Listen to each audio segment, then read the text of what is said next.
Hey, Jane, could you please send me those files ASAP? Sure, I'll mail them to you right away.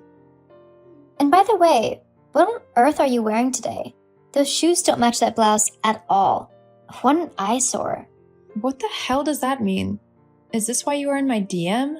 It means that your fashion sense is practically non-existent. Like, did you even look in the mirror before stepping out of the house? Your outfit is a complete disaster.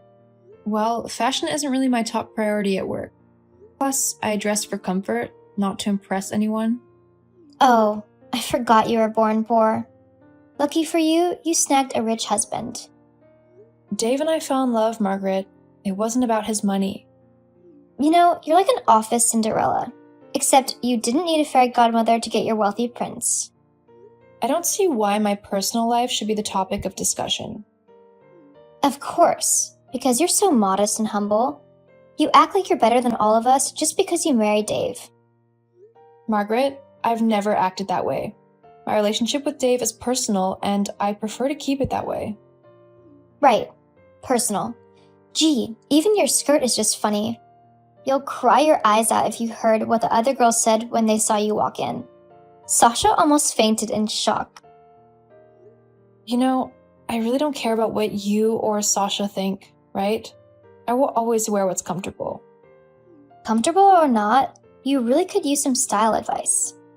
Other girls here talk, you know. I'm sure they do, but I'm not bothered by it. You know, you've always been a bit proud ever since you married that rich husband of yours. It's not about pride, Margaret. Dave and I love each other. Love, huh? More like he took pity on you and swept you off your feet. Pity? That's not how it happened at all. Whatever you say, Cinderella. I just wonder how poor Dave copes with someone that dresses as abominably as you do. Look, I know you didn't text me just to mock my shoes. What's really on your mind, Margaret? Oh, nothing much. Just wanted to share some exciting news. News? What's going on?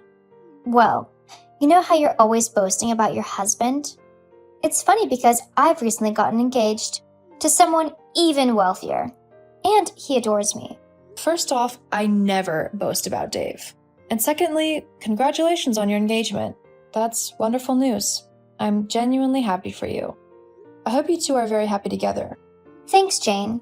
As you can see, my life is just on a different level now. I know you can't relate. And what's that supposed to mean? You can finally stop pretending to be the only one with a perfect life. Your husband's change is nothing compared to my fiancé's wealth. Margaret, I've never tried to compete with anyone. Love and happiness can't be measured in money. LOL. You say that because I've never seen a present from Dave with you. You'll have to get used to it because gifts would soon be pouring in. What's more, we're moving into his massive mansion soon. The house is beyond amazing. You can't even imagine. That sounds wonderful, Margaret. Once again, I'm genuinely happy for you. As you should be, Jane. You can't be as lucky as me. Let's focus on work, Margaret. I'll send those files now. Hey, Jane. Did you see the shiny new car in the parking lot? Yeah, I did. I think it's parked in the wrong parking lot. LOL, it's mine. A little gift from my amazing fiancé. Little? I don't know much about cars, but that car is really expensive. Of course it is. Much more expensive than that box you come to work in. Oh gosh. You know what? Congratulations on the new car. Oh, it's not just the car. You should come to my office and see the new shoes and designer bag I wore today.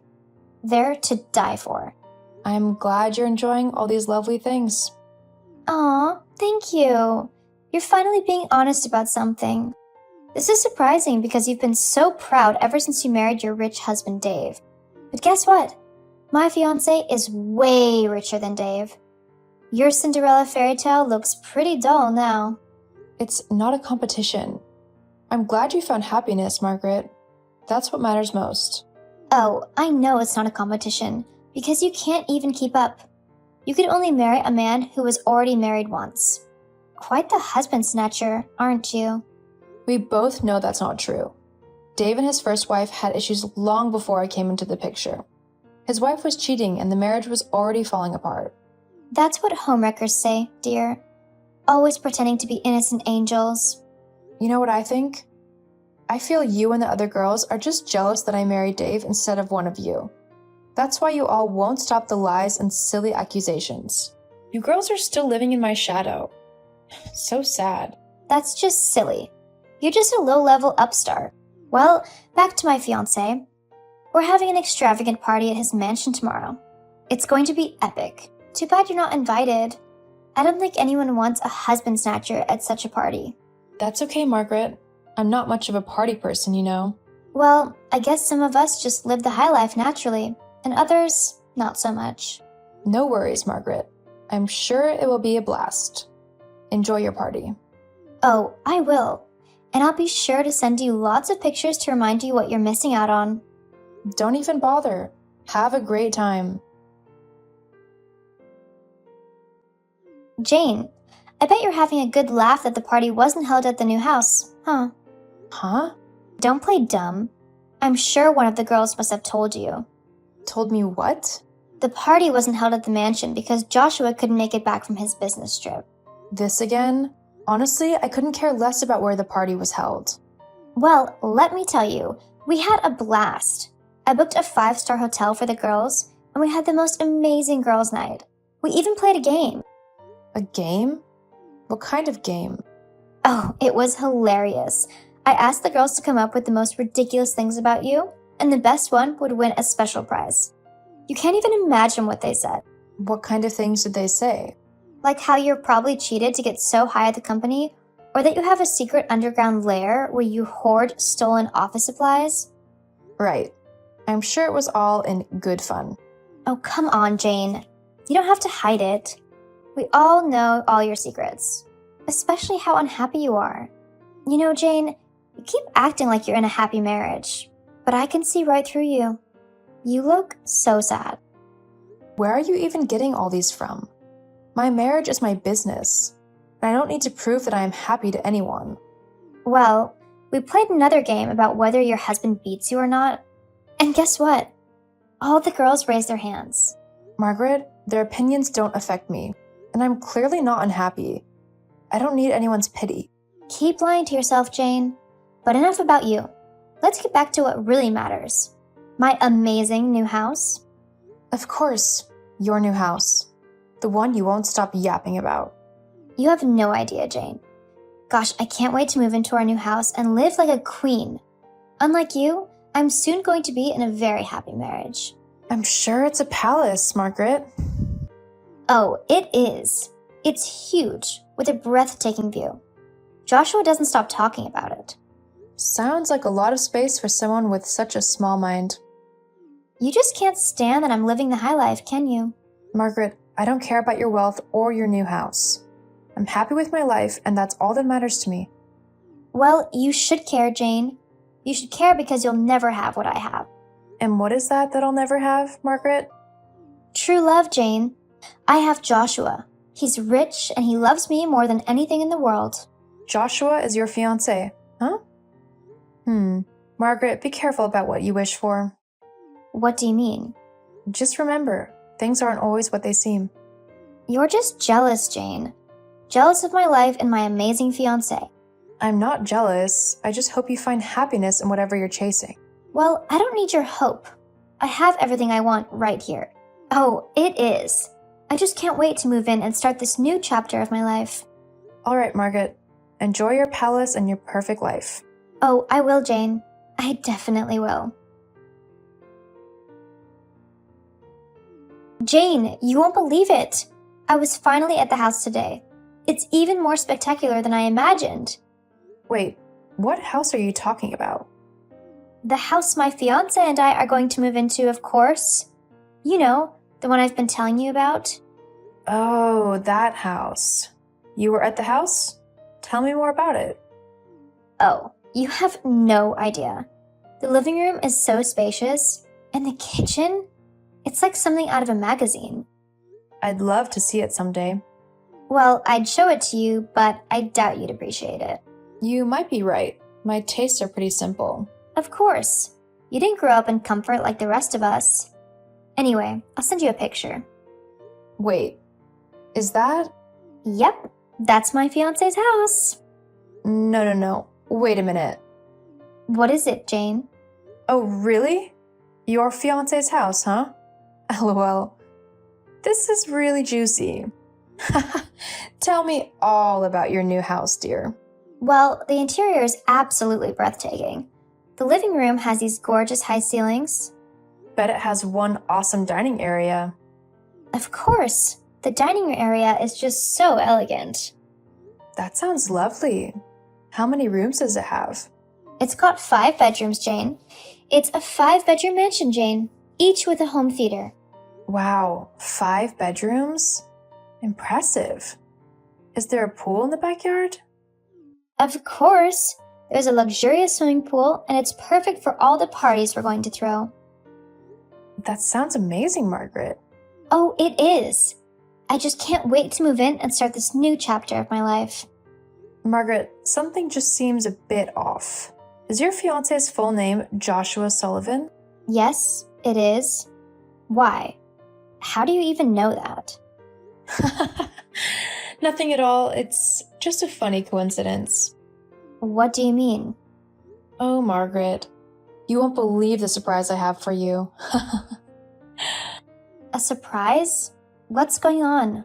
Jane, why are you laughing? I can't reveal everything right now, but we need to go somewhere after work today, by 5. I promise it's going to be quite the surprise. I'll blow your little mind. Go where? What's the surprise? Tell me what it is. Jane, you can't leave me hanging like this. What's going on? So, how did it feel to see Joshua open the car door for my husband? I can't believe it. This can't be true. This is some sick joke, right? Joshua can't be your husband's driver. He's not just a common driver, right? Oh, yes, dear. He's definitely a driver, Margaret. Nothing more, nothing less. This can't be happening. My fiancé can't be a mere driver. Well, it seems like he's been doing a pretty good job at pretending, hasn't he? I can't believe I fell for this. What kind of person does that? People like Joshua, I guess. It's a cold world for dumb people, dear. You set me up, Jane. You knew this all along and you said nothing. How could you do this to me? You've been bragging about your wealthy fiancé for far too long, Margaret. I just thought you should know the truth. I can't face him right now. I'm humiliated. What am I going to do, Jane? I've been living a lie and my friends and family think I'm engaged to a wealthy man. Well, maybe you should have been more humble, Margaret, instead of trying to make everyone else feel inferior. I wanted to fit in, to be like all the other girls. I thought he was my ticket to happiness. I wanted to be better than you. And instead, you got yourself a driver. Not the wealthy man you've been bragging about. That business trip your fiancé went on? He was just driving my hubby throughout LA. What am I going to do now? This can't be happening. He told me he got us that house. He told me he was going to live there. Oh my God. And that house turned out to belong to my husband, Dave. It's our new house, and we're planning to move in 2 weeks. Well, you see, Margaret, sometimes the truth isn't what we want it to be. This is embarrassing. Gosh, I need to fix this somehow. I can't let everyone know. The girls at work will make my life a living hell. Oh, you mean you can't let everyone know that your rich fiancé is just a regular guy? Yes, exactly. I've been living a lie, Jane. You won't rat me out, will you? Maybe it's time to come clean, Margaret. Face the consequences of your silliness. No, I can't do that. I'll find a way to fix this mess, even if it's the last thing I do. I mean, I can still fix this, right? I'll talk to Joshua and he'll explain everything. Maybe he's not just a driver. He can still be a really rich driver, right? Don't be stupid. How many rich drivers have you heard of? And do you really think he'll be honest with you now that his secret's out? I have to try, Jane. I don't know what to do. I've put so much into this relationship. I can't let my life fall apart like this. What am I going to do now? This can't be happening to me. LOL, you're asking me? Deal with your issues yourself, Margaret. But don't expect any sympathy from me. I'll figure this out myself. I don't need you. Good luck, Margaret. You'll need it. You fired Joshua? Of course I didn't. He's Dave's employee, not mine. Former employee, if you get what I mean. Oh, don't give me that crap. I know you told your husband to fire him. Well, what can I say? He was using pictures of his employer's house to deceive people. Surely that's not the best behavior for any worker. Who knows what he will do next? My God. You know what? I don't even care about that lying scumbag. Jane, I'm in big trouble. I've racked up so much debt with my extravagant lifestyle, and now Joshua isn't rich. I am doomed. And what do you expect me to do about it? I need your assistance. Please, Jane. I have nowhere else to turn. I can't call off the engagement. I'll be humiliated at work. Oh, the great Margaret needs my help now? After all the mocking and bragging? I know I've been awful, but I'm desperate. I've even sold most of my expensive stuff. All my jewelry and bags, gone. So you're left with the designer shoes and the car, huh? The auto company took it back. I'm selling everything I own, and it's still not enough to clear the debts. I thought the car, the shoes, and the bags were love gifts. They were not. I bought them all myself on credit. You what? On credit? Even for you, that's dumb. I just wanted to look like a rich man's fiancé. And Joshua told me he'd cover all the payments after our wedding. Please, Jane, help me out. I know you can. I promise I'll pay you back soon. You really thought this through, didn't you? Well, I won't bail you out of this mess, Margaret. You made your bed, now you lie in it. Jane, I can't believe you can be so heartless. Heartless? No, Margaret, I'm not heartless. I'm just not foolish enough to bail you out of a mess you willingly created. You spent your way into this, and now you have to figure your way out. But Jane, I've lost everything. The car, the fancy clothes, the parties. I can't lose the status. Oh, the status. Is that what this is all about, Margaret? You wanted to marry Joshua just to keep up appearances? It's not like that. I loved him. I just didn't know he was a liar. Love? Or the idea of a wealthy fiancé? Face it, Margaret. You are more in love with the idea of marrying into wealth than the man himself. Maybe I was foolish, but now I'm drowning in debt and I don't know what to do. That's not my problem, Margaret. You should have thought about the consequences before maxing out your credit cards. Jane, please, I'm begging you. I can't turn to anyone else. You're the only one I feel won't make fun of me. Oh, how the mighty have fallen, Margaret. From flaunting your riches to begging for help. I'll do anything to fix this, Jane. I'll pay you back, I promise. Anything? Will you finally admit that I didn't snatch Dave from his cheating ex-wife? Will you publicly apologize for all the nasty things that you've said? Yes, I'll apologize. Just help me, Jane. Please, I'm begging you. Sorry, Margaret, but apologies won't pay your debts. You've shown your true colors, and I won't forget it. Please, Jane, I beg of you. You got what you deserve, and never, ever text me again. So, that's how it all played out. Margaret, with her extravagant dreams, ended up in a debt pit deeper than anyone could have imagined. The girls at work finally found out about Margaret's fiancé, and they can't stop laughing. As for me, well, I got promoted, and Dave and I moved into our new home, the one Margaret had been so eager to call hers. So, while Margaret works weekends and night shifts to dig herself out of that financial hole, I'm enjoying the comfort of our new home, a home built on hard work, not lies. Karma's a funny thing, isn't it?